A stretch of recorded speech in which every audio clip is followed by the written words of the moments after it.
Rome was not built to kneel before one man, yet history often bends to those bold enough to seize it. Julius Caesar was born into a noble family that had lost much of its former glory. From a young age, he learned that Rome respected strength, cunning, and ambition more than ancestry. While others sought comfort in tradition, Caesar sought destiny. He studied rhetoric, sharpened his wit, and dreamed not of serving the Republic but of reshaping it. His rise began with war. In the cold forests and misty hills of Gaul, Caesar forged his legend. Outnumbered and far from Rome, he led his legions with iron discipline and personal courage. He marched beside his soldiers, shared their hunger, and rewarded their loyalty. One by one, Gallic tribes fell, and Rome grew richer and more powerful. Caesar's name became feared by enemies and adored by the common people. But glory breeds jealousy. The Roman Senate, guardians of tradition, watched Caesar's popularity with dread. They feared that the general who commanded armies might soon command Rome itself. When the Senate ordered him to disband his legions and return as a private citizen, Caesar faced a choice: obedience or destiny.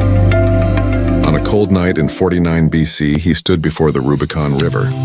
To cross it with an army was treason. Caesar paused only briefly before saying, "Alia iacta est," the die is cast. With that step, he declared war not just on Rome's enemies, but on its old order. Civil war followed. Caesar defeated Pompey, his former ally, in battles that echoed across the Mediterranean. When victory was his, he showed mercy where others expected revenge. He forgave enemies, restored order, and declared reforms to ease the suffering of the poor. Rome crowned him dictator for life. Yet even as Caesar dreamed of a stronger Rome, shadows gathered in the Senate. His power frightened those who claimed to love the Republic. They whispered that Caesar would become a king, and Rome had sworn never to bow to one again. On the Ides of March 44 BC, Caesar walked into the Senate unarmed. Daggers flashed. Friends became executioners. As he fell beneath their blows, Rome held its breath. They had killed the man, but not his legacy. Caesar's death plunged Rome into chaos, and from that chaos rose the Roman Empire. His name became a title, Caesar, spoken by emperors for centuries. He did not live to rule as emperor, but without him the empire would never have been born.